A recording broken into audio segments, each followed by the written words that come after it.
Okay, सो आज हम देखेंगे क्यूबरनेटिस का अगला वर्कलोड। हमने क्यूबरनेटिस की एप्लीकेशंस जो कंटेनराइज्ड एप्लीकेशन डिप्लॉय करने के लिए हमने पॉड वर्कलोड यूज किया, हमने रेप्लिका वर्कलोड यूज किया, हमने डिप्लॉयमेंट यूज किया, और बेसिकली आज हम यूज करेंगे स्टेटफुल डिप्लॉयमेंट। स्टेटफुल वर्कलोड हम बेसिकली यूज करेंगे। तो स्टेटफुल वर्कलोड हमें कहाँ यूज करना है? स्टेटफुल एप्लीकेशंस में। स्टेट का मतलब होता है डाटा। ऐसे सॉफ्टवेयर जो आपके डाटा को स्टोर करते हैं, वहां पर आपको किस टाइप का वर्कलोड यूज करना चाहिए? स्टेटफुल सेट का यूज करना चाहिए। सो स्टेट का मतलब यहाँ पर हमारे पास डाटा से होता है, ठीक है। सो मैं स्टार्ट करने से पहले यहाँ पर स्टेट का मतलब होता है डाटा, ठीक है ना। इंफॉर्मेशन, डाटा मतलब इंफॉर्मेशन।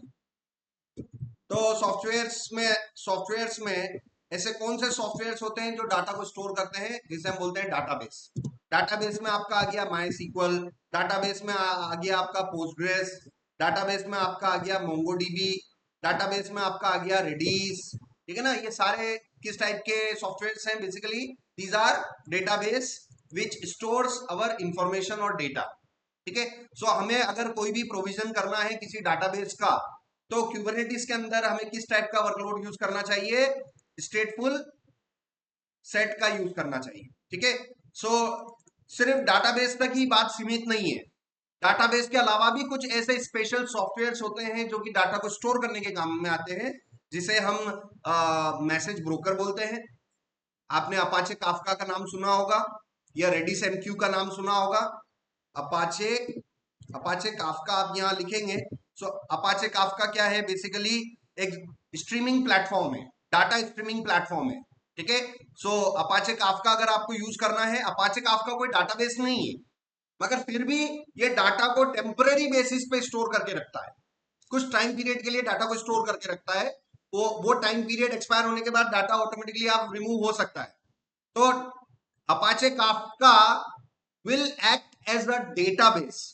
ठीक है ना। अपाचे काफका बेसिकली क्या है? अपाचे काफका आपका एक स्ट्रीमिंग प्लेटफॉर्म है, एक स्ट्रीमिंग प्लेटफॉर्म है जिसको टेम्पररी लार्ज एप्लीकेशंस में डेटा स्ट्रीम करने के लिए यूज किया जाता है, जैसे यूट्यूब, हॉटस्टार।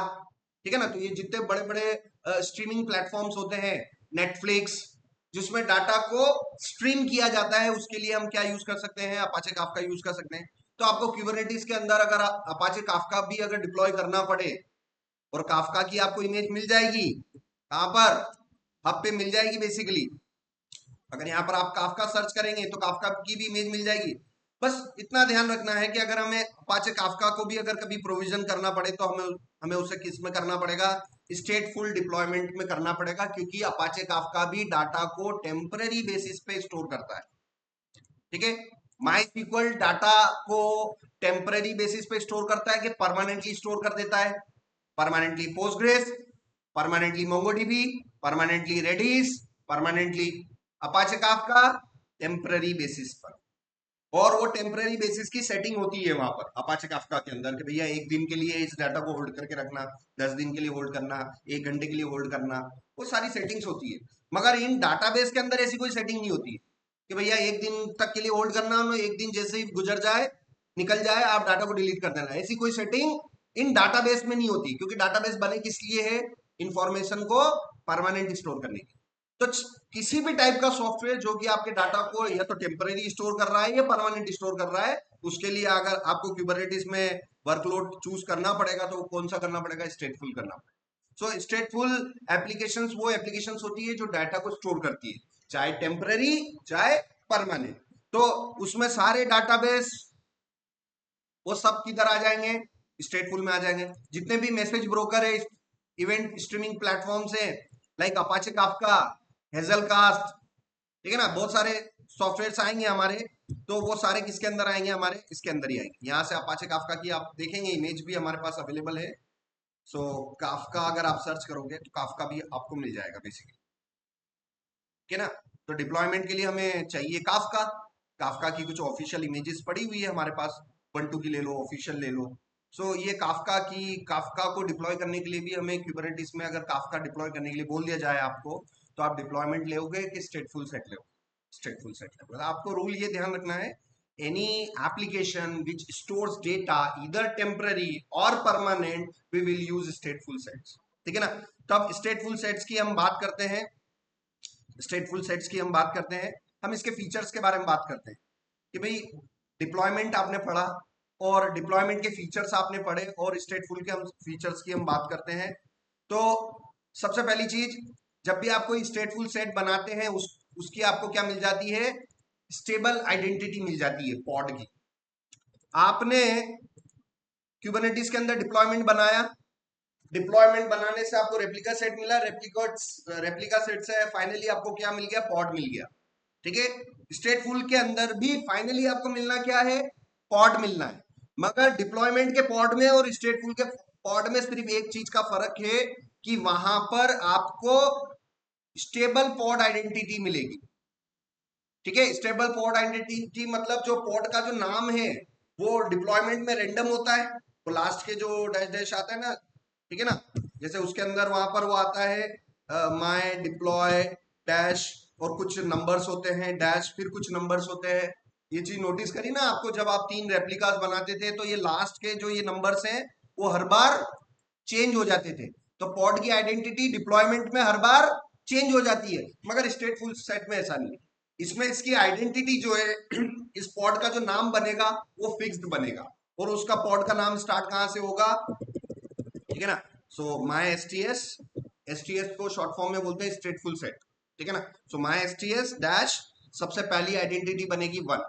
जब भी आप कोई उसके नंबर ऑफ रेप्लिकास बनाओगे स्टेटफुल सेट में, अगर स्टेटफुल सेट में अगर आप 3 रेप्लिकास बनाओगे तो आइडेंटिटी कहां से चालू होगी आपकी, 0 से चालू होगी, फिर आइडेंटिटी आपकी चलेगी 1, फिर आइडेंटिटी आपकी चलेगी 2। तो पॉड का जो लेबल है वो स्टेबल होगा। स्टेबल मतलब फिक्स्ड होगा। आपको पता होगा कि उसकी आइडेंटिटी कहां से चालू होगी, 0 से चालू होगी, 0 के बाद 1 बनेगा, 1 के बाद 2 बनेगा। तो उनके लेबल्स प्री डिफाइंड है, फिक्स्ड है, कोई रैंडम पॉड के लेबल्स जनरेट नहीं होंगे, पॉड के जो नाम है रैंडम नहीं होंगे, वो एक फिक्स्ड होंगे। तो चलिए इनके बारे में हम बात करते हैं। Persistent storage. अब परसिस्टेंट स्टोरेज की बात कर लेते हैं। स्टोरेज मतलब जानकारी को स्टोर करना। आप अगर आपके पास डाटाबेस है तो डाटाबेस का काम ही क्या है, डाटा को स्टोर करना। डाटा स्टोर करने के लिए आपको क्या चाहिए, स्टोरेज चाहिए। तो क्यूबरनेटिस के अंदर आपको स्टोरेज मैकेनिज्म भी चाहिए। अगर आपके पास स्टोरेज है तो ही तो आप डाटा को सेव कर पाओगे। चाहे आप माइस्क्ल ले तब भी आपको जगह चाहिए, आप अपाचे काफका ले लो तब भी आपको हार्ड डिस्क में जगह चाहिए। तो हार्ड डिस्क में जगह चाहिए तो आपको क्या चीज चाहिए, स्टोरेज चाहिए। और वो स्टोरेज भी किस टाइप का होना चाहिए, वोलेटाइल के परमानेंट। परमानेंट। तो परमानेंट स्टोरेज को परसिस्टेंट स्टोरेज बोलते हैं। क्या बोलते हैं, परसिस्टेंट। परसिस्टेंट मतलब रहेगा। आप पॉट बंद भी कर दोगे और पॉड वापस चालू करोगे तो डाटा एज इट इज वहां पर रहेगा जहां पर आपने स्टोर कर रखा है, ठीक है ना। तो इन इन परसिस्टेंट स्टोरेज की भी हम 1 बाय 1 बात करेंगे। बहुत सारे हमारे पास फीचर्स हैं, एक एक फीचर्स को हम क्या करेंगे, प्रैक्टिकली टेस्ट करेंगे, ठीक है ना। तो सबसे पहले हमारा काम है किस टाइप का डिप्लॉयमेंट बनाना, हमारा स्टेटफुल सेट का। अब प्रश्न ये आता है, क्या जरूरी है क्या कि हर डाटाबेस को या किसी भी एप्लीकेशन को आपको स्टेटफुल सेट में लेना है? क्या इन कॉन्सेप्ट को सीखने के लिए क्या मैं एक एंजिनिक्स की ऐप भी स्टेटफुल सेट में ले सकता हूं क्या? एंजिनिक्स की ऐप क्या स्टेटफुल सेट में आप ले सकते हो? बिल्कुल ले सकते हो, कोई दिक्कत नहीं है। बट उसका कोर फीचर आपको पता होना चाहिए कि स्टेटफुल सेट का बेसिकली यूसेज क्यों किया जाता है। तो ऐसी एप्लीकेशन जो डाटा को स्टोर करती है, मगर आपको बोल दिया जाए इंटरव्यू में कि नहीं भाई मेरे को डाटाबेस यूज नहीं करना है, मुझे एंजिनिक्स की ऐप स्टेटफुल सेट में बनानी है, क्या मैं बना सकता हूं? डेफिनेटली बना सकते हैं। और शुरुआत हम एक बेसिक एंजिनिक्स की एप्लीकेशन बना के ही मैं पूरा सिखाऊंगा। फिर धीरे से जब आपके स्टेबल आइडेंटिटी और ये स्टोरेज के कॉन्सेप्ट में बेसिक एंजिनिक्स में बता दूंगा, तब हम धीरे से फिर किसको मूव कर लेंगे, ये तो पोस्टग्रेस और माइस्क्ल और अपाचे काफका, और ये धीरे धीरे ये सेकंड स्टेज में लेंगे, ये हम कल ले लेंगे। आज हम बात करेंगे कि आज हमें स्टेटफुल सेट बनाना है, वो भी किसका, एंजिनिक्स का। सो एंजिनिक्स एक वेब सर्वर है, इसका काम डाटा स्टोर करने का नहीं है, मगर फिर भी इसका जो वर्कलोड में किस टाइप का चूज कर सकता हूं, स्टेटफुल, ताकि एंजिनिक्स के जो पॉड बनेंगे उनके पॉड के लेबल को मैं ऑब्जर्व कर सकूं। भाई हमारा काम ही है कि जो चीजें आप सीख रहे हो ना उस चीजों को आराम से समझो, ऑब्जर्व करो कि भाई क्या काम कर रहा है, कैसे कर रहा है। क्योंकि जब तक समझ नहीं होगी तब तक हम अपनी टेक्नोलॉजीज को अच्छी तरीके से समझ नहीं पाएंगे, क्यूबरनेटिस को हम अच्छी तरीके से समझ नहीं पाएंगे। तो स्टेटफुल सेट में अभी हम एकदम से जंप कर जाएं डाटाबेस के, पहले हम नॉर्मल एक एंजिनिक्स की एप्लीकेशन लेके भी टेस्टिंग कर सकते हैं, ठीक है ना। हालांकि प्रोडक्शन में आपको हमेशा हमेशा क्या यूज करना पड़ेगा, डाटाबेस या फिर इवेंट स्ट्रीमिंग प्लेटफॉर्म ही यूज करने पड़ेंगे। बट अभी सीखने के लिए आपको हम एंजिनिक्स से शुरुआत करेंगे। तो मैं अभी WSL यूज कर रहा हूँ, ठीक है ना। मैं लाइव सर्वर यूज नहीं कर रहा हूँ क्योंकि यहाँ पर अभी डोमेन वोमेन का काम नहीं है, सिंपल हमारा पर्टिकुलर वर्क है। सो यहाँ पर हमने किया, और यहाँ पर हमने विम किया, और यहाँ पर स्टेटफुल स्टेटफुल सेट डॉट यामल। फाइल का नाम कुछ भी दे सकते हैं, मैं नाम इसलिए दे रहा हूं क्या कि नाम से ही आपको थोड़ा पता लग जाए कि अंदर उसमें किस टाइप का डिप्लॉयमेंट हो। अगर मैंने स्टेटफुल सेट यामल लिख रखा है मतलब अंदर किस टाइप का वर्कलोड होगा, डिफाइंड स्टेटफुल ही होगा। अगर मैंने डिप्लॉयमेंट डॉट यामल किसी फाइल का नाम दे रखा है तो अंदर डिप्लॉयमेंट ही होगा, ठीक है ना। तो इसलिए मैं ये नाम देना चाहता हूं, ठीक है ना। ये मैंने किया। अब यहाँ पर escape colon wq किया, ls-l किया। अब kubectl api डैश रिसोर्सेस की बात कर लेते हैं कि भाई ये sts जो है, सबसे पहले स्टेटफुल सेट की हम बात करें, ये देखो, ठीक है। तो स्टेटफुल सेट का शॉर्ट वर्जन क्या है, STS, ठीक है ना। जैसे डिप्लॉयमेंट का डिप्लॉय किस वर्जन को जाते हैं, @v1, ये उसका एपीआई वर्जन है। तो ये सारी चीजें हमें बात ध्यान रखनी है। क्या उसको हम नेम स्पेस के अंदर ले सकते हैं, बिल्कुल ले सकते हो, ट्रू आ रहा है, ठीक है ना। और स्टेटफुल सेट, ठीक है ना। तो यहां पर हम गए, स्टेटफुल सेट हमने किया। थोड़ा सा मैं फॉन्ट साइज बढ़ा देता हूं, ठीक है ना। API version, API version @v1, किस काइंड का, किस टाइप का क्यूबरनेटिस रिसोर्स हम बनाने वाले हैं, स्टेटफुल सेट, स्टेटफुल सेट और मेटा डेटा और स्पेक, ठीक है ना। मेटा डेटा में हम क्या लिख सकते हैं, ऑब्वियसली इस क्यूबरनेटिस रिसोर्स का नाम, तो नेम कॉलन माय STS1। ये कन्वेंशन में स्टार्टिंग से लेते हुए चल रहा हूँ कि हमेशा मैं क्या यूज करता हूँ रिसोर्स के ऑब्जेक्ट को नेम में, उसमें उसका short name, my deploy, my RS, my STS, my PO, है ना। ऐसे शॉर्ट नंबर दोगे तो आपको थोड़ा सही लगेगा। उसके बाद क्या उसको नेम स्पेस के अंदर हम डाल सकते हैं स्टेटफुल सेट को, तो अभी मैंने एपीआई रिसोर्सेज में बताया था यस लिखा हुआ रखा है, इसलिए यहाँ पर आप क्या ले सकते हो, नेम स्पेस ले सकते हो। किसमें, प्रॉड में। अब प्रॉड नेम स्पेस मेरे पास है भी कि नहीं, मैं चेक कर लूं भाई एक बार। सो यहाँ पर मैं किया kubectl get ns किया मैंने, एनएस में मेरे पास प्रॉड अवेलेबल है, तो मैं उसको नेम स्पेस में डाल सकता हूँ। सो मैं विन किया स्टेटफुल सेट। अब स्पेक में हम गए सबसे पहले। अब यहाँ पर हमारे पास इसके लेबल्स आ जाएंगे, हमारे पास स्पेक के अंदर की फील्ड्स आ जाएंगी। तो ये फील्ड्स हम यहाँ से इसकी जनरेट करवाते हैं, ठीक है ना।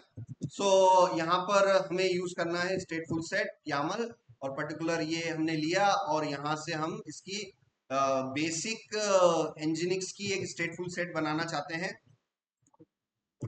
ठीक है। So use nginx and fill all the important field of spec params।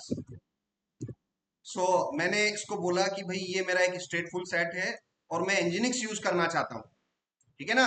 अभी शुरुआत में ही हम क्या यूज करना चाहते हैं, एंजिनिक्स। हालांकि एंजिनिक्स का स्टेटफुल सेट है ही नहीं, एंजिनिक्स एक वेब सर्वर है, वेब सर्वर का काम डाटा स्टोर करने का नहीं है। बट फिर भी असाइनमेंट को अगर मैं स्टार्टिंग में ही अभी माइस्क्ल ले लूंगा तो आपको वॉल्यूम नहीं समझा पाऊंगा, ठीक है ना। तो अभी हम क्या लेके चलेंगे, एंजिनिक्स लेके चलेंगे। तो यहाँ पर आप देखना, सबसे पहले उन फील्ड्स की बात कर लेते हैं जो कि कॉमन है। कहां पर कॉमन है, जो आपको कहां मिल रही है, डिप्लॉयमेंट के अंदर भी मिल रही है। सो यहां पर मैं स्टेटफुल सेट में गया। सबसे पहले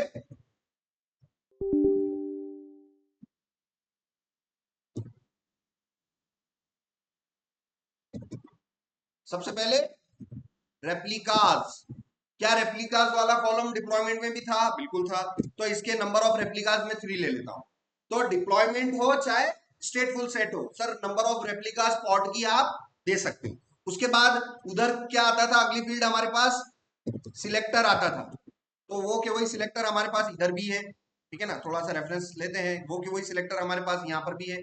अपडेट स्ट्रेटेजी और इनकी हम बात नहीं करते हैं, हम टेम्पलेट की बात करते हैं। अभी तो कॉमन कॉमन हम लेके चलते हैं, ठीक है ना। कॉमन हम लेके चलते हैं, कॉमन हो गया हमारा टेम्पलेट, ठीक है ना, टेम्पलेट। अब टेम्पलेट में उधर क्या आता है हमारे पास, अगेन मेटा डेटा और स्पेक। स्पेक में हमारा कौन आता था, कंटेनर, और then the name of the container, container name 1। ऐसे आप सिस्टमेटिकली बना लो। उसके बाद important field image, nginx colon latest, इसका पोर्ट मैपिंग भी कर लो आप चाहो तो। ये पोर्ट्स मैंने यूज किया, dash container port colon 80 use किया मैंने। यहां पर हम देख लेते हैं एक बार, ठीक है। सो ये मैंने पर्टिकुलर यूज किया यहाँ पर कंटेनर पोर्ट, ठीक है ना। अब यहां पर, अब चूंकि ये एक रेप्लिका, ये एक स्टेटफुल सेट है, और स्टेटफुल सेट का काम होता है डाटा को स्टोर करना। तो डाटा को स्टोर करने के लिए यहां पर हमें वॉल्यूम्स की जरूरत पड़ेगी। तो अभी मैं वॉल्यूम को नहीं ले रहा हूं, इन वॉल्यूम फील्ड्स को मैं नहीं ले रहा हूं, मैं और भी इसको सिंप्लीफाई करके स्टेप बाय स्टेप बात करेंगे। अभी हम बात करना चाहते हैं किसकी, स्टेबल पॉड आइडेंटिटी की। पहले तो हम इसको समझ लेंगे, उसके बाद फिर हमें, जब मैं आपको परसिस्टेंट स्टोरेज बताऊंगा, तब इसी YAML फाइल में मैं कौन सा सेक्शन और ऐड कर दूंगा, वॉल्यूम वाला सेक्शन। ठीक है ना, सारी चीजें एक साथ करने की बजाय धीरे धीरे करके हम उसको आगे बढ़ेंगे। सबसे पहले मुझे स्टेबल पॉड आइडेंटिटी की बात करनी है।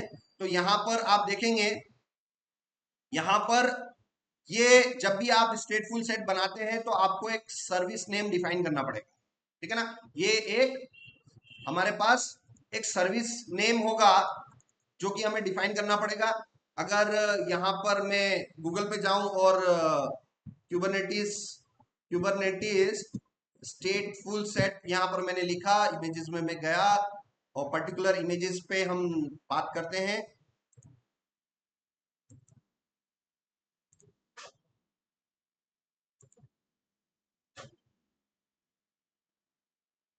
ठीक है ना, तो यहाँ पर ये अलग अलग वर्कलोड्स हमारे पास अवेलेबल है, हमने डिप्लॉयमेंट्स की बात करी।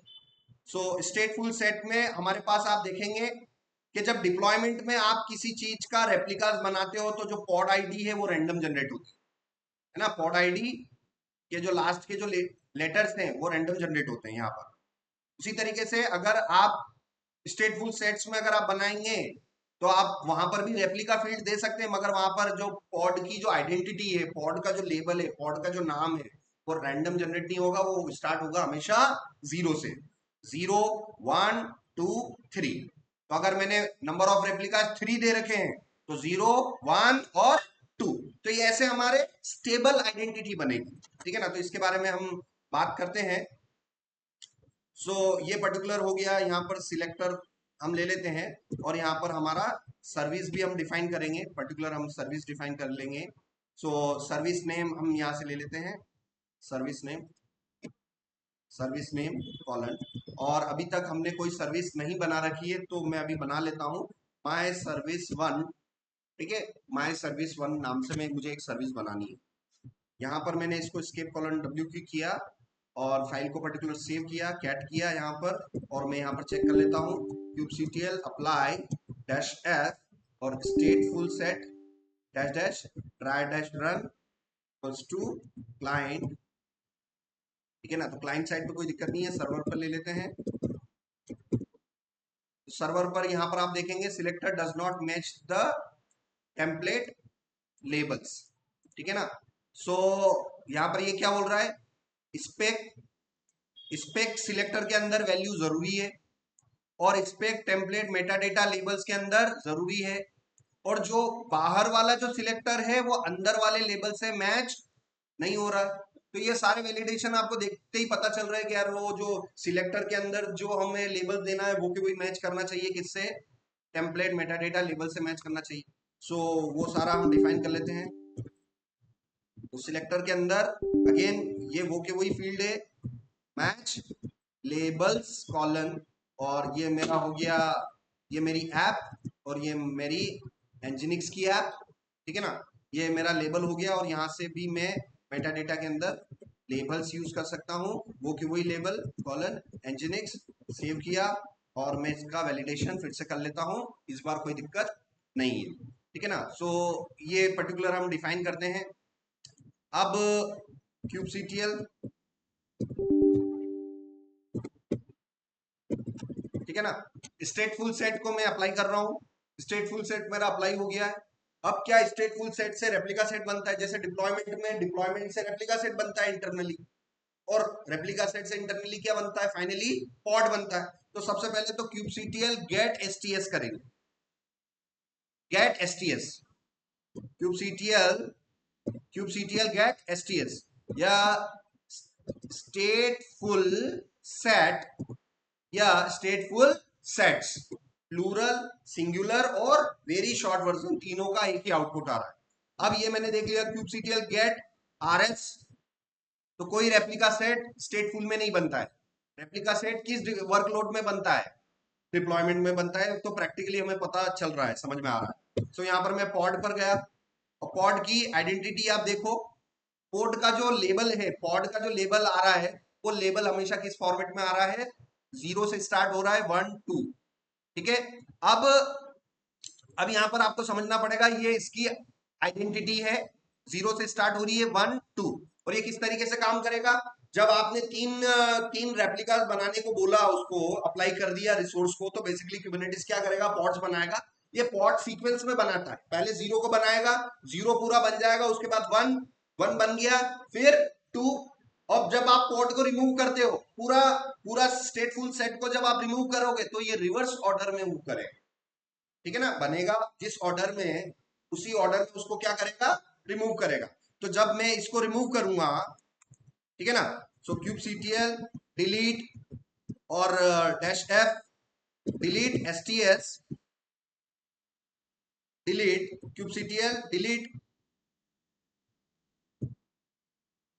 और डिलीट -f डायरेक्टली भी कर सकते हो आप, और यहां से स्टेटफुल की ये आपने किया।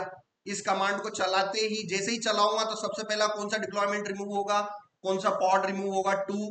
फिर उसके बाद, और आप खुद देख सकते हो तीनों पॉड का टाइमिंग क्या सेम आ रहा है क्या भाई, नहीं आ रहा है। सबसे पुराना 49 सेकंड, फिर 45, फिर 42। इस टाइमिंग को देखते हुए आप क्या चीज बोल सकते हो कि सर इनका जो क्रिएशन टाइम है, जब तक पहला पॉड नहीं बनेगा, पॉड 0 नहीं बनेगा, वो जब पूरा बन के रेडी हो जाएगा, उसके बाद पॉड 1 बना, पॉड 1 के बाद सर पॉड 2 बना। तो इस टाइमिंग डिफरेंस से भी आप उसके ऑर्डर को बता सकते हो। अब जब मैं उसको रिमूव करूंगा, तब ये रिमूव भी उसी ऑर्डर में होगा जिस ऑर्डर में वो क्रिएट हुआ था। तो जो सबसे पहले क्रिएट हुआ, वो सबसे लास्ट में डिलीट होगा। तो पहले आपका ये पर्टिकुलर डिलीट होगा। अब मैं यहां पर kubectl गेट पॉड और वॉच किया, कंट्रोल सी किया। अब मैं kubectl delete -f, delete -f, और इसमें मैं डिप्लॉयमेंट STS को मैं डिलीट करूं या फाइल से मैं रिमूव कर दूं। जैसे इंटर करूंगा,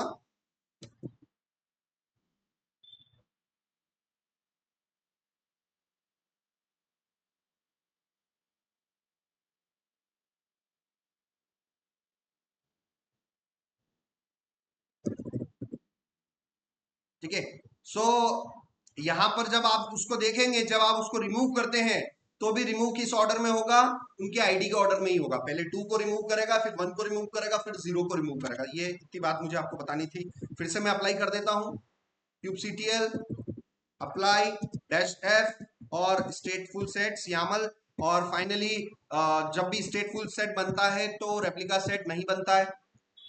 kubectl गेट STS स्टेटफुल सेट, ठीक है ना, kubectl गेट फाइनली पॉड। तो स्टेटफुल सेट अगर आप वर्कलोड यूज कर रहे हैं, तो क्या बनाता है, इवेंचुअली क्या बनाएगा, पॉड बनाएगा। अगर आप डिप्लॉयमेंट यूज कर रहे हो, इवेंचुअली क्या बनाएगा, पॉड ही बनाएगा। ठीक है ना। तो बेसिकली यहां पर इसका लेबल फिक्स है। अगर इसमें से बीच का कोई एक पॉड अगर मैं डिलीट करूं, तो नंबर ऑफ रेप्लिकास आपने दे रखे हैं, क्यूबरनेटिस रेप्लिकास वाले पैरामीटर से नंबर ऑफ कॉपीज को मेंटेन रखता है।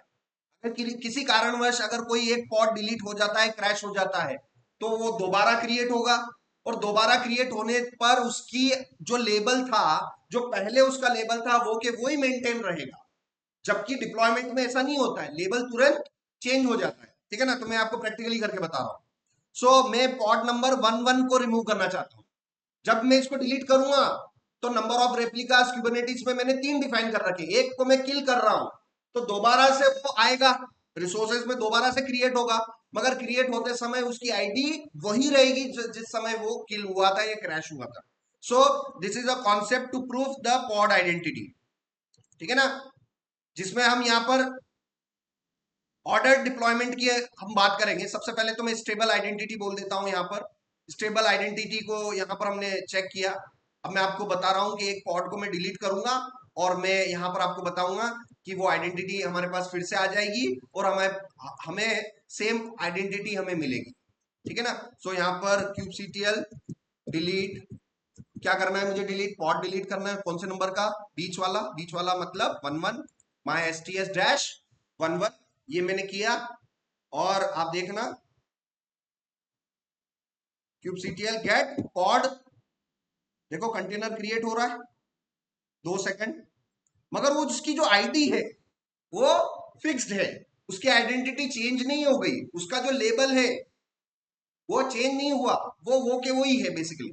सो स्टेटफुल सेट्स के फीचर्स क्या क्या होते हैं इंटरव्यू में आपसे पूछेंगे, what are the features of stateful sets. सबसे पहला फीचर तो ये हो गया कि सर स्टेटफुल सेट्स में मैं जो भी डिप्लॉयमेंट करूंगा जरूरी नहीं है कि भाई स्टेटफुल सेट के साथ आप इंजीनिक्स ही यूज कर सकते हो, आप कोई सी भी एप्लीकेशन चलाओ कोई दिक्कत नहीं सर, मगर उसमें आपको एक स्टोरेज मिल जाएगा, आपको अपने पॉड का जो लेबल है सर वो आपको फिक्स मिलेगा, ठीक है ना। तो ये चीज कुछ बातें हैं। यहाँ पर मैंने वेट किया, ये देखो ये अभी 43 सेकंड पहले नया नया चला, मगर इस बार जो पॉड आया, ये जो नया पॉड आया ये अलग आईडी के साथ में आया कि वो प्रिजर्व्ड आईडी के साथ में आया, जो ऑलरेडी उसकी पहली थी वो प्रिजर्व्ड आईडी के साथ में आया।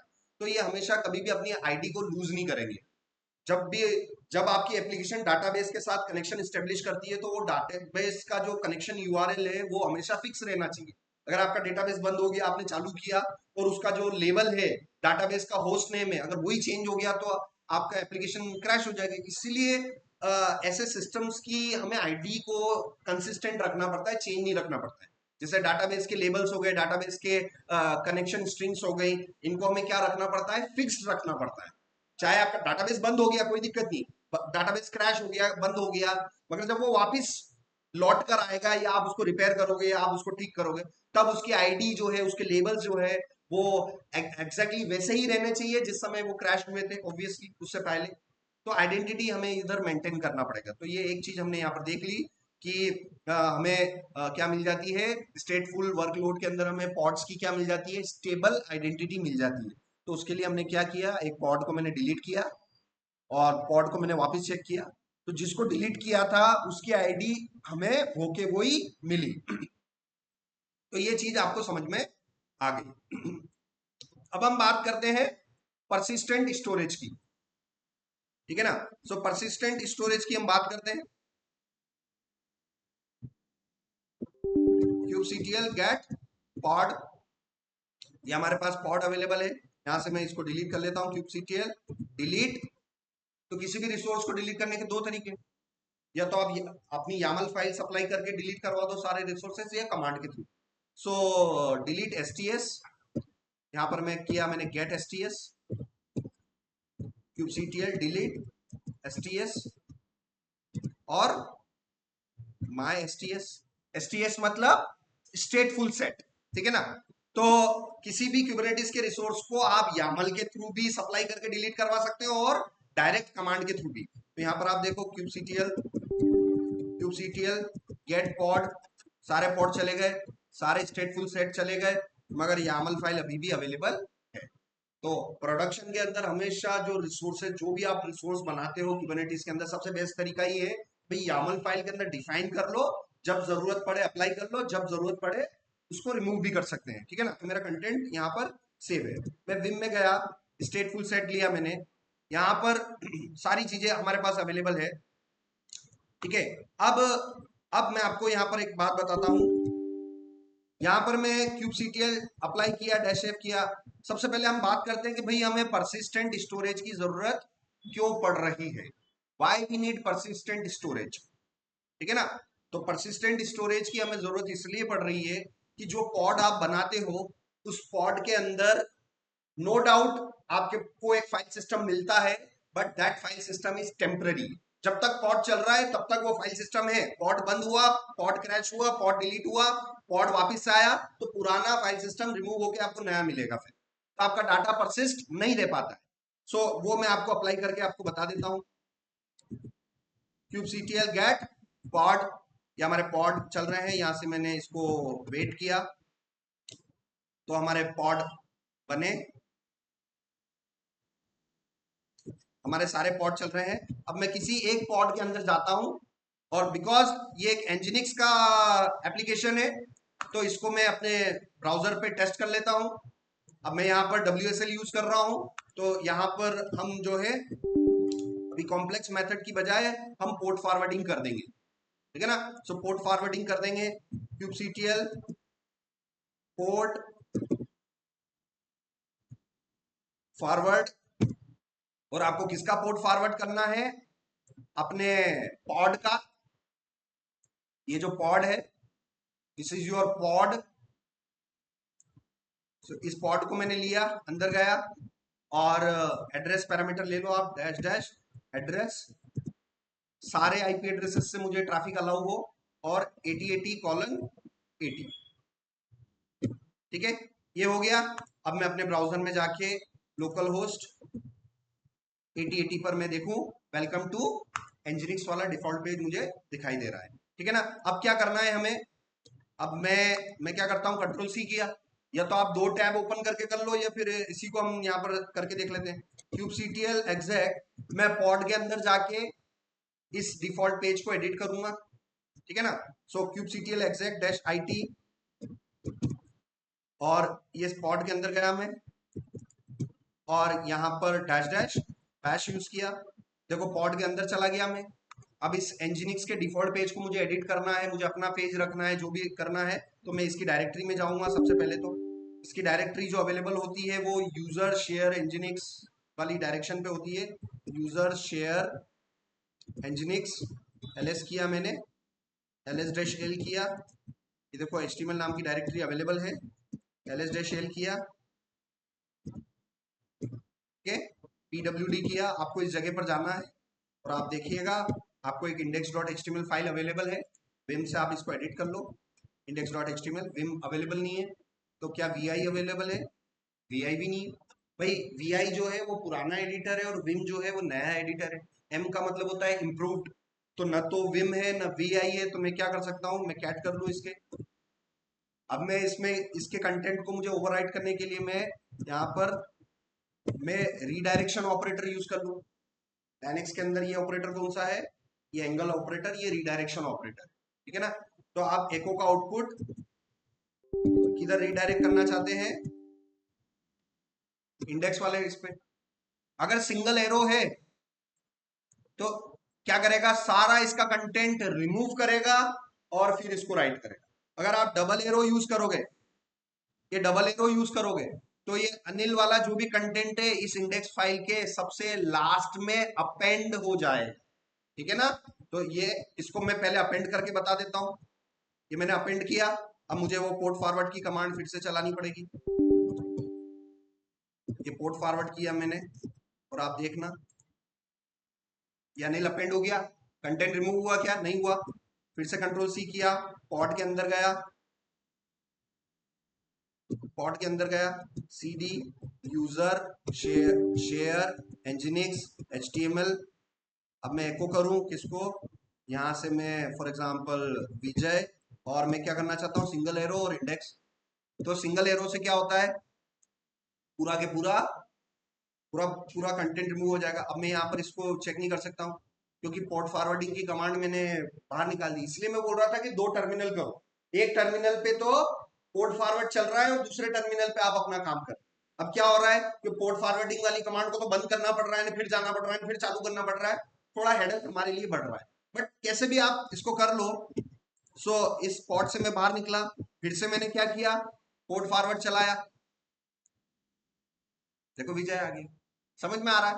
तो यहां पर कंटेंट मैं अपने डाटा को स्टोर कर पा रहा हूं, मैंने अपनी इंडेक्स फाइल में चेंजेस किया, डाटा सेव हो गया है, कोई दिक्कत नहीं है पॉड में। मगर इतना दिक्कत है कि भाई ये जिस दिन ये पॉड बंद हुआ वो दोबारा वापस लौट के आएगा, तो ये जितने भी चेंजेस किए थे ये सारे उड़ जाएंगे। तो डाटा कंसिस्टेंट नहीं है। डाटा को परमानेंटली स्टोर करने के लिए you need a storage device, storage object Kubernetes के अंदर। तो यहाँ पर मैं अभी डिलीट करके आपको बताता हूँ। तो ये आपको देखो, ये विजय वाला कंटेंट हमारे पास अवेलेबल है, और मैं किस पॉड के अंदर गया था, पॉड 0 के अंदर। अब इस पॉड को मैं डिलीट करता हूँ, kubectl गेट पॉड किया मैंने, ठीक है ना, और kubectl डिलीट डिलीट पॉड, और माय sts1 डैश पॉड 0, इसको मैंने डिलीट किया। ये मेरा पॉड डिलीट हुआ, मेरा पॉड वापस से लेबल वही आएगा, लेबल फिक्स है, लेबल फिक्स है, मगर उस पॉड के अंदर जो फाइल सिस्टम है वो पूरा के पूरा पॉड के साथ में चला गया, डाटा स्टोर नहीं हो पाया आपका। ठीक है ना। तो बस वही हम अब इसमें करके देखेंगे।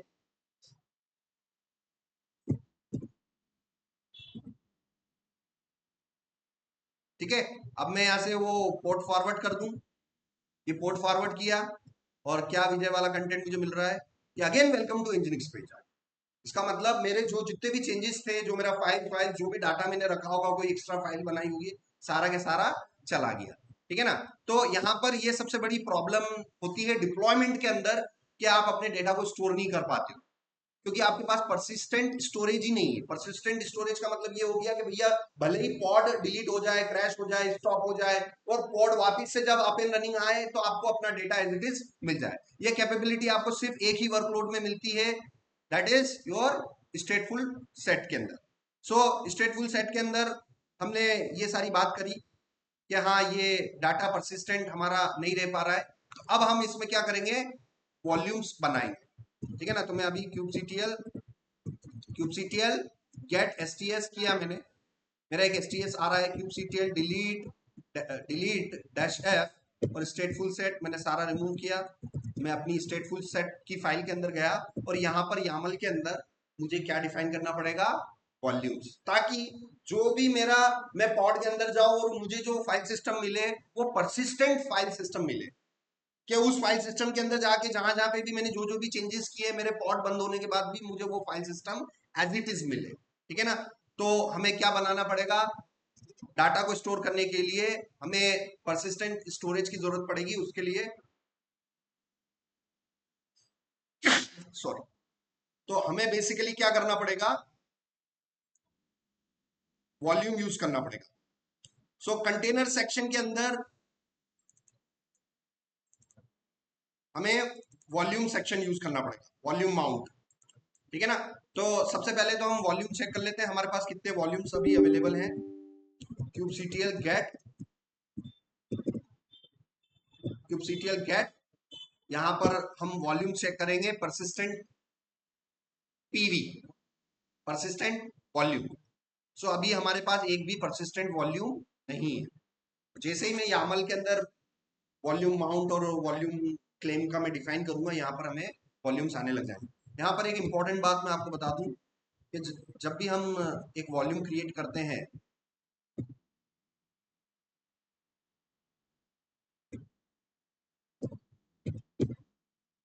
जब भी हम वॉल्यूम क्रिएट करते हैं जब भी हम वॉल्यूम क्रिएट करते हैं तो परसिस्टेंट वॉल्यूम का कोई नेम स्पेस नहीं होता है। ठीक है ना। ये परसिस्टेंट वॉल्यूम को आप किसके अंदर नहीं रख सकते हो, नेम स्पेस के अंदर नहीं रख सकते हैं। ठीक है ना। परसिस्टेंट वॉल्यूम क्लेम को हम नेम स्पेस के अंदर रख सकते हैं। ठीक है ना। तो यहाँ पर हम देखते हैं पर्टिकुलर यामल फाइल को हम चेंजेस करेंगे। तो विम स्टेटफुल सेट, और यहाँ पर हमें सबसे पहले यहाँ पर दो चीजें मिलेगी। एक तो आपको मिलेगा कंटेनर्स के अंदर वॉल्यूम माउंट मिलेगा, ठीक है, और उसके पैरेलल में आपको स्पेक के पैरेलल में आपको मिलेगा वॉल्यूम क्लेम टेम्पलेट। ठीक है ना। ये दोनों को हमें डिफाइन करना पड़ेगा। इससे तो डिफाइंड हो रहा है, इससे आप अपनी स्टोरेज को डिफाइन कर रहे हो इस वाले ब्लॉक से, और इस वाले ब्लॉक से उस डिफाइंड स्टोरेज को आप यूज कर रहे हैं। ठीक है ना। तो ये पहले डिफाइन करो फिर यूज करो, पहले डिफाइन होगा फिर यूज होगा। तो यहाँ पर ये वॉल्यूम्स यहाँ से डिफाइन हो रहा है और यहाँ पर वॉल्यूम माउंट से उस डिफाइंड को हम यूज कर पा रहे हैं। यहाँ पर आप देखना, ये वॉल्यूम क्लेम मेटा डेटा को यहाँ नाम दे दिया मैंने और इसी नाम से इसको यहाँ पर यूज किया जा रहा है। ठीक है ना। तो दोनों यहाँ पर हम देखते हैं। सबसे पहले मैं वॉल्यूम क्लेम टेम्पलेट को यूज करूंगा। वॉल्यूम क्लेम टेम्पलेट को कहाँ पर यूज करना है मुझे, अब चूंकि यामल फाइल है तो भाई किस ब्लॉक में, तो ये हमें यूज करना पड़ेगा टेम्पलेट के लेवल। ये टी जहां पर एग्जैक्टली उस लाइन के नीचे होना चाहिए। ठीक है ना। तो ये टेम्पलेट के लेवल पर ये टी देखो और ये वी देखो, ये सेम लेवल पे आना चाहिए। यामल में इंडेंटेशन का बहुत बड़ा रोल है, इधर का उधर हुआ तो यामल इनवैलिड हो जाएगी। ठीक है ना। तो ये आपको देखना है वॉल्यूम क्लेम टेम्पलेट वाला जो ब्लॉक है, that will be a sibling of, sibling मतलब एक ही लेवल पर होंगे वो टेम्पलेट और वॉल्यूम क्लेम टेम्पलेट्स। तो ये ब्लॉक मैंने डिफाइन कर दिया। अब इसको, ये वॉल्यूम क्लेम है तो मैंने इसको बोल दिया भाई कि my persistent volume claim 1 my PVC 1, क्योंकि मैं शॉर्ट नेम, मैं किसी भी रिसोर्स को बनाता हूं तो मेरा एक रूल है कि मैं उसको शॉर्ट नेम से देता हूं, my PVC 1, my PVC 2। So how many persistent volume claims I can create multiple. So मैंने इसके मेटा डेटा को इसको नाम दे दिया। अब इस मेटा डेटा में कुछ और इंस्ट्रक्शंस हैं कि परसिस्टेंट वॉल्यूम क्लेम जब आप रिसोर्स बनाते हो उसमें आप क्यूबरनेटिस सिस्टम से रिक्वेस्ट करता है, क्लेम करता है कि यार भाई मुझे इस रिसोर्स बनाने के लिए 1 GB जगह की जरूरत है, तब आपका ऑपरेटिंग सिस्टम उसको 1 GB स्पेस दे देता है। अब यहां पर बहुत इंपॉर्टेंट बात बताने जा रहा हूं मैं, सुन लेना। आपके पास हार्ड डिस्क, आपका जो सर्वर है उसके हार्ड डिस्क में मान लो 100 GB है, और परसिस्टेंट वॉल्यूम क्लेम में आप 200 GB मांग रहे हो उससे, जितना उसके पास है नहीं उससे ज्यादा आप क्लेम कर रहे हो, तो भी क्यूबरनेटिस उसको दे देगा, क्योंकि यहां पर फिजिकल चेकिंग नहीं होती है कि भैया वाकई में ये जितना मांग रहा है उतनी मेरे पास स्पेस है कि नहीं है। तो बेसिकली ये चीज ध्यान रखनी है आपको कि परसिस्टेंट वॉल्यूम क्लेम्स में आप जितना भी स्पेस मांगोगे क्यूबरनेटिस आपको दे देगा, मगर ये चीज आगे चल के फेल होगी जब आपकी वो स्टोरेज भराता जाएगा, और तो उसके लिए हम क्लाउड डिस्क स्टोरेज की जब हम बात करेंगे तब वो चीज आपको समझ में आएगी। अभी इतना आपने को करना है कि क्लेम क्लेम आप कितने का भी कर सकते, जैसे आपकी गाड़ी का एक्सीडेंट हो गया, अब भाई क्लेम होता है ना, क्लेम वर्ड, क्या मांग करते हो कि भैया मुझे इतना चाहिए। आपकी आपकी 10 लाख की गाड़ी नहीं है और आप क्लेम कितना कर सकते हो, आप 1 करोड़ का भी क्लेम कर सकते हो, आप 10 करोड़ का क्लेम कर सकते हो, जितनी उस गाड़ी की वैल्यू नहीं है उससे ज्यादा भी क्लेम कर सकते हो कि नहीं कर सकते हो। तो सेम कॉन्सेप्ट यहाँ पर भी है क्यूबरनेटिस के अंदर। आपके पास हार्ड डिस्क में जगह है 100 GB की, और आप मांग कितना सकते हो, उससे 500 GB भी मांग सकते हो, क्यूबरनेटिस दे देगा। मगर दिक्कत कहाँ आएगी, आगे चलिए। तो इस चीज का भी सॉल्यूशन मैं आगे बताऊंगा आपको। अभी सीखने के लिए आपको क्लेम बहुत ज्यादा क्लेम नहीं करना है, 1 GB 2 GB आप कर लेना, ताकि हम अपने लेक्चर्स को आगे बढ़ा सके। बट ये चीज ध्यान रखना कि भाई क्लेम कितनी भी कर सकते हैं, जितनी आपके पास हार्ड डिस्क की स्पेस नहीं उससे ज्यादा भी कर सकते हो, ठीक है ना। तो क्लेम का मतलब यही हो गया कि आप वो एग्जाम्पल याद रखना, क्लेम कितने का भी कर सकते हैं हम। तो क्लेम का मतलब यही होता है भाई दावा करना, किसी चीज का दावा करना कि भैया मेरे को इतनी जरूरत है, भले उसके पास, सामने वाले के पास उतना नहीं है, उसके पास उतनी जगह नहीं है, उतनी स्पेस नहीं है, मगर भी आप अपने टेम्पलेट में तो क्लेम कर सकते हो।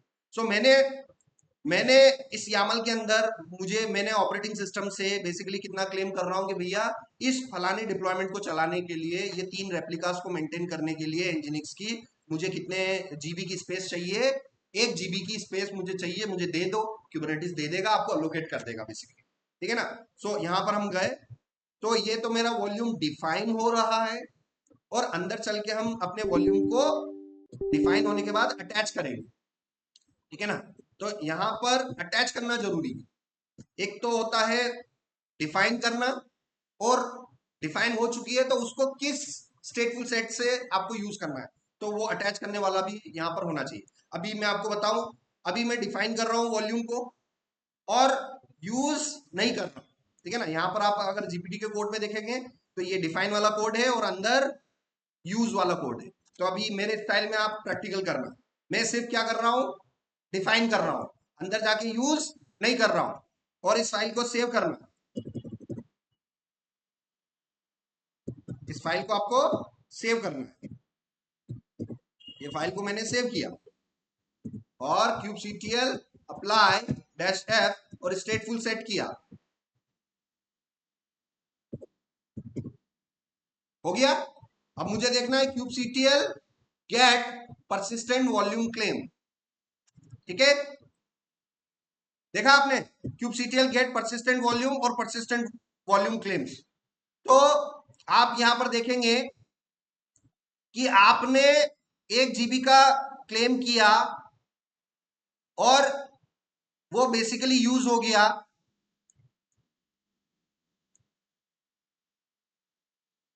ठीक है। तो बेसिकली ये यहाँ पर डिफाइन हो गया। मैं इनको मैं डिलीट कर लेता हूँ, क्योंकि मैं दोबारा से फिर से क्लीन आपको करके बताता हूँ। kubectl delete sts my sts1, अब kubectl delete persistent volume claim space, और ये गलती से जो परसिस्टेंट वॉल्यूम क्लेम्स बन गए हैं इनको मैं डिलीट कर देता हूँ, और एक बार से फिर से क्लियर मैं आपको समझाता हूँ।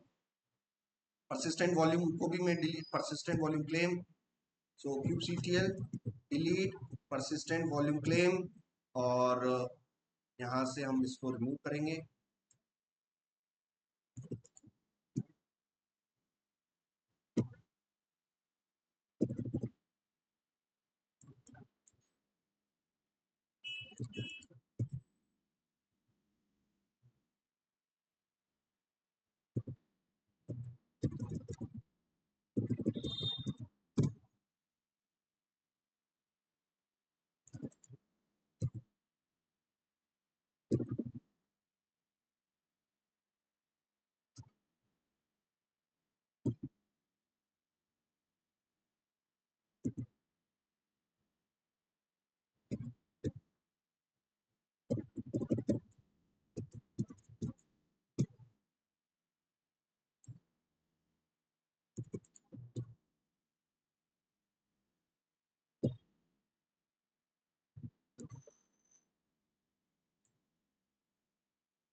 ठीक है, यहाँ पर मैं अभी क्या कर रहा हूँ, बेसिकली मैंने एक वॉल्यूम बनाया और इस वॉल्यूम को मैं अंदर यूज करूंगा। ये पर्टिकुलर मैं यहाँ पर जाके यूज करूंगा वॉल्यूम माउंट सेक्शन के अंदर।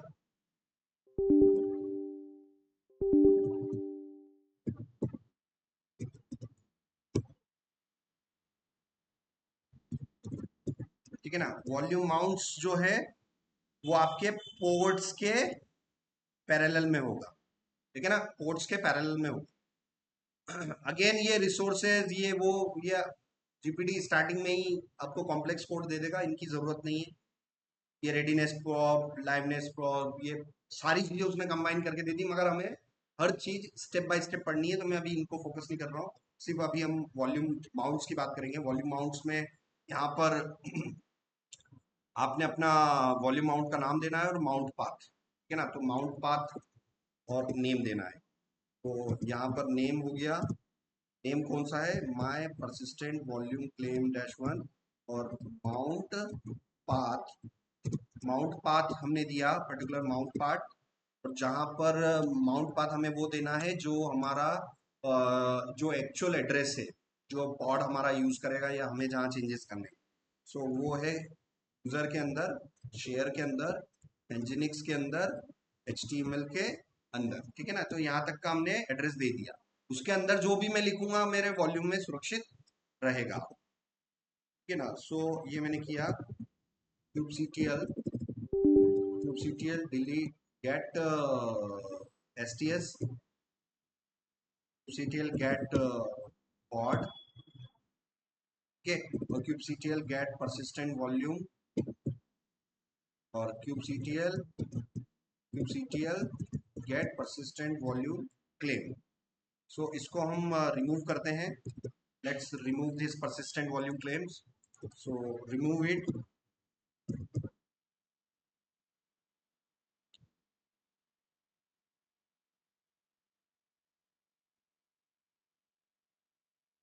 सो मैं एक बार रिमूव कर लेता हूँ, फिर हम इसको करके देखते हैं, इसमें नहीं है।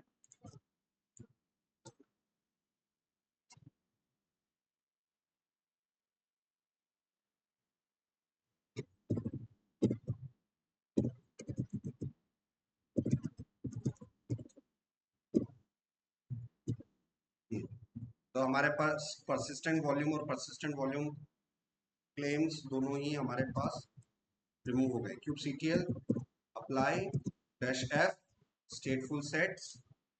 ठीक है, अब इसको मैंने अप्लाई किया। सबसे पहले kubectl गेट sts, स्टेटफुल सेट आ गया, इससे हमें मिल गए पॉड। और चूंकि उसके अंदर हमने क्या डिफाइन कर रखा था, वॉल्यूम हमने डिफाइन कर रखा था, तो अब आप देखेंगे पीवी, जिसे हम परसिस्टेंट वॉल्यूम बोलेंगे, और परसिस्टेंट वॉल्यूम क्लेम। तो परसिस्टेंट वॉल्यूम क्लेम यहाँ पर हमारे पास आ चुका है। तो आपके पास 3 पॉड थे, तीनों पॉड को आपको कैपेसिटी कितना मिल गया, 1 GB 1 GB 1 GB। अब ये कंबाइंड है, ये यूं नहीं है कि टोटल 3 GB मिल गया। उन तीनों पॉड को मिला के कितना स्पेस मिला आपको, 1 GB मिला, ठीक है ना। तो आपको 1 GB का एक्सेस इसको भी है, इसको भी है, इसको भी, तीनों को मिला के टोटल कितना जीबी मिला है, 1 GB मिल गया है।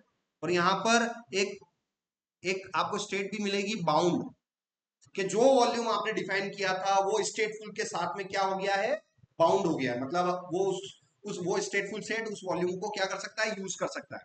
तो यहाँ पर आपको जब भी आप वो डिफाइन कर रहे हैं वॉल्यूम्स, तब आपको ये कॉलम और देखना है बाउंड वाला, ठीक है ना। कई बार क्या होता है, आप वॉल्यूम क्लेम का डेफिनेशन डिफाइन कर लेते हो मगर यूज नहीं करोगे, तो यहाँ पर वो अनबाउंड लिखा हुआ आता है, ठीक है ना। अब यहाँ पर मैंने उसको डिफाइन भी कर दिया और यूज भी कर दिया, इसलिए यहाँ पर बाउंड लिखा हुआ आ रहा है, ठीक है ना। तो ये आपने किया।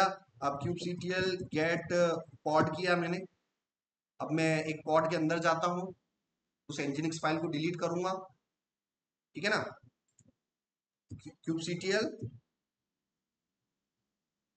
kubectl exec how you can get into the pod.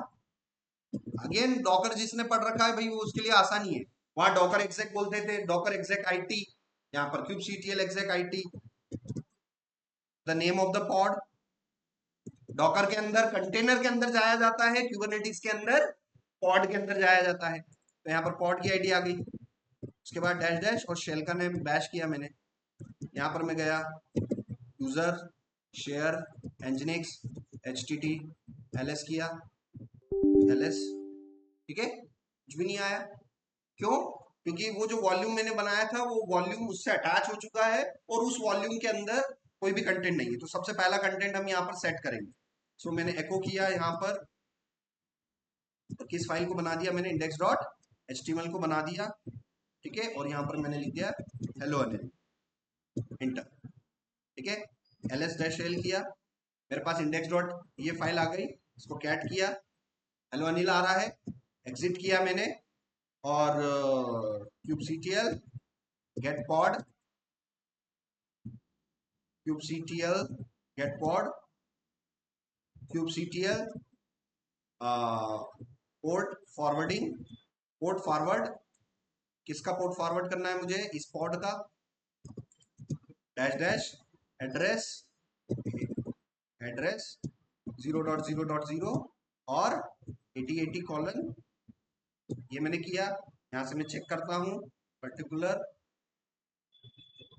Hello Anil आ रहा है, ठीक है। अब मैंने कंट्रोल सी किया। अब kubectl गेट पॉड, इस 1 वाले पॉड को मैं डिलीट कर दूं, 10 को।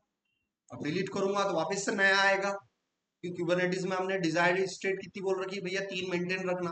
भले ही एक डाउन हो जाए फिर भी मेंटेन रखना। कुबरनेटिस का काम ही है कि जितना आपने उसका रेप्लिकास बोल रखा है, कुबरनेटिस अपना बेस्ट देगा, उतने रेप्लिकास को मेंटेन रखेगा, ठीक है ना। सो यहाँ से हम उसको डिलीट करेंगे, kubectl डिलीट पॉड, और पॉड इसको मैं डिलीट करूंगा,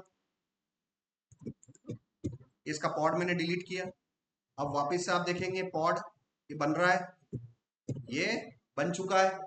बनने के बाद आप इसका पोर्ट फॉरवर्ड फिर से कर लो, अंदर गए, रिफ्रेश किया, हेलो, समझ में आया कि पॉड डिलीट होने के बाद वो जो एक्चुअल डाटा था वो तब भी सुरक्षित है, ठीक है ना। Why this is happening, because it has a volume, it has a storage, और उस स्टोरेज को मैंने किसके साथ अटैच कर रखा है, पॉड के साथ। पॉड बंद होगा मगर स्टोरेज बंद नहीं होगा। अब एक चीज और यहाँ पर बहुत बढ़िया है, ये समझ में आया आपको कि सर पॉड किल हो जाएगा मगर स्टोरेज एज इट इज रहेगा। आपका डाटाबेस क्रैश हो जाए मगर डाटा सुरक्षित।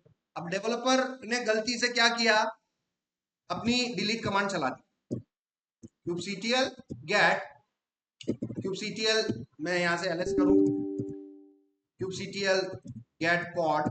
अब मान के चलो ये आपके डाटाबेस है, ये रियल आपका पोस्टग्रिज का डाटाबेस है, और पोस्टग्रिज के आपके पास कितने इंस्टांस चल रहे हैं, 3 इंस्टांस चल रहे हैं। अब गलती से किसी डेवलपर ने इन पॉड को, इस पोस्टग्रिज डाटाबेस को डिलीट कर दिया, तो आपको टेंशन लेने की जरूरत है क्या, नहीं, क्योंकि भैया डाटा तो एक्चुअल में किधर माउंटेड है, वॉल्यूम्स पर है। आप भली पोस्टग्रिज को नया इंस्टॉल कर लोगे, वो डाटा कहां से ले लेगा, माउंट कर लेगा वापस अपने वॉल्यूम से। तो अब यहाँ पर आप देखना kubectl डिलीट, यहां से हम उसको डिलीट करेंगे, पूरे के पूरे स्टेटफुल सेट को ही मैं डिलीट कर लेता हूं। अब इस स्टेटफुल सेट को ही मैं पूरा डिलीट कर देता हूं। तो स्टेटफुल सेट डिलीट करने से क्या वॉल्यूम डिलीट हो जाते हैं क्या? नहीं, क्योंकि डाटा इज एवरीथिंग। डाटा जो है बहुत इंपॉर्टेंट होता है। अगर किसी गलतीवश किसी डेवलपर ने अपना स्टेटफुल सेट ही डिलीट कर दिया, तो इस कुबरनेटिस को इस हिसाब से बनाया गया है कि भाई कभी गलती से आपसे कमांड चल भी जाएगी तो आपको टेंशन लेने की जरूरत नहीं। कुबरनेटिस कभी भी वॉल्यूम्स को रिमूव नहीं करेगा। भले ही आपके स्टेटफुल सेट के को रिमूव कर देगा, वो आपके पॉड वॉट सब खत्म कर देगा, मगर डाटा वॉल्यूम्स को कभी डिस्टर्ब नहीं करेगा, कि volume is everything, data is everything. Data delete नहीं होना चाहिए। अगर कोई बैंकिंग एप्लीकेशन है, कोई बैंकिंग एप्लीकेशन है और डाटा ही उड़ गया कस्टमर का, तो बैंक खत्म हो गए ना कुल मिला के। तो डाटा सब इंपॉर्टेंट चीज है। तो अब यहाँ पर अब मैं इंटेंशनली क्या करने जा रहा हूँ, एक स्टेटफुल सेट डिलीट करने जा रहा हूँ जिसका नाम है MySTS1। अब इस स्टेटफुल सेट को मान के चलो ये कोई एक रियल डाटाबेस है, कोई प्रोडक्शन का डाटाबेस है, और उसको मैं क्या करने जा रहा हूँ, स्टेटफुल सेट को ही डिलीट करने जा रहा हूँ। तो मुझे टेंशन लेने की जरूरत है क्या? हालांकि ऐसा काम कभी आपको करना नहीं है, इतनी मूर्खता आपको करनी नहीं है, बट फिर भी कभी गलती से हो भी जाए तो भी आपको कोई दिक्कत नहीं है, वॉल्यूम्स आपके हमेशा सुरक्षित रहेंगे। ये हो गया। अब kubectl get sts, क्या आपके स्टेटफुल सेट रहे? नहीं रहे। क्या आपके पॉड रहे? नहीं रहे। क्या आपके वॉल्यूम्स रहे? वॉल्यूम अपनी जगह पर सुरक्षित है। डाटा, उन वॉल्यूम्स के अंदर जो भी डाटा होगा, जो भी टेबलें होंगी, जो भी रिकॉर्ड्स होगी, जो भी ट्रांजेक्शन ले दे रहे हैं टोटल टेबलों में रिकॉर्ड्स के फॉर्मेट में होगा, वो सब अपनी जगह पर सुरक्षित है। अब यहाँ पर परसिस्टेंट वॉल्यूम क्लेम्स हम देखें, ये भी अपने जगह पर सुरक्षित है। तो जब भी आप स्टेटफुल सेट रिमूव करते हो, क्या डाटा चले जाता है क्या? नहीं चले जाता, नहीं जाता। वो वॉल्यूम्स में हमेशा सर सुरक्षित रहता है। तो ये चीजें आपको ध्यान रखना है, ठीक है ना। तो यहाँ पर हमने बात करी, ठीक है ना। सो मैंने अपने index.html में कोई कंटेंट लिखा, मैं बाहर गया, मैंने अपना पोर्ट फॉरवर्ड चला, कंटेंट चेक किया, फिर पॉड को मैंने डिलीट किया, फिर पॉड चेक किया, तो मैंने आपको परसिस्टेंट वाला कॉन्सेप्ट बता दिया कि भैया डाटा परसिस्ट है। एक बार वॉल्यूम आप उस स्टेटफुल सेट के साथ अटैच कर दोगे तो आपका वॉल्यूम हमेशा रहेगा, ठीक है ना। हमने दो बातें आज करी, कौन कौन सी? एक तो स्टेबल आइडेंटिटी, इसका मतलब स्टेटफुल सेट के अंदर जब भी पॉड का लेबल होगा हमेशा 0 से चालू होगा, और जितने नंबर ऑफ रेप्लिकास है 0 से 1, 1 से 2, 2 से 3, नंबर ऑफ रेप्लिकास बढ़ेंगे तो वो इसी ऑर्डर में बढ़ेंगे, 0 से 1, 1 से 2, 2 से 3। डिलीट किस ऑर्डर में होंगे? रिकर्सिव ऑर्डर में होंगे, पहले 3 फिर 2 फिर 1, ऐसे वो डिलीट होंगे। दूसरी इंपॉर्टेंट बात हमने देखी कि स्टेटफुल सेट्स में सबसे ज्यादा इंपॉर्टेंट स्टोरेज की पड़ती है, तो हमें वॉल्यूम्स यूज करना पड़ता है। वॉल्यूम वाले दो ब्लॉक हैं, एक वॉल्यूम क्लेम टेम्पलेट जो कि वॉल्यूम्स को डिफाइन करता है, और एक वॉल्यूम माउंट वाला सेक्शन जो उस क्लेम, जो डिफाइंड वॉल्यूम्स है उसको उस स्टेटफुल सेट के साथ में माउंट कर देता है, ठीक है ना। तो ये सारी चीजें हमें देखनी है। और कल हम थोड़ा देखेंगे स्टेबल, उसके अलग फीचर्स हम देखेंगे, स्केलिंग, स्टोरेज, आइसोलेशन, ये हम कल देखेंगे, ठीक है। ये होने के बाद हम एक्चुअल क्या यूज करेंगे, फिर स्टेटफुल सेट्स में हम क्या यूज करेंगे? पोस्टग्रेस यूज करेंगे, ठीक है ना। तो पोस्टग्रेस में हम कुछ डाटा स्टोर करेंगे, प्रोडक्शन डाटा स्टोर करेंगे, और हम हमारे स्टेटफुल सेट को डिलीट करेंगे, वापस लाएंगे और देखेंगे, टेस्ट कर करके देखेंगे कि क्या वो टेबलें और डाटा परसिस्टेड और सेफ है कि नहीं अपनी जगह पर, या स्टेटफुल सेट के साथ में हमारा डाटा भी गया, खत्म हो गई बात, ठीक है ना। तो ये सारी चीजें हम प्रैक्टिकल कर करके देखेंगे।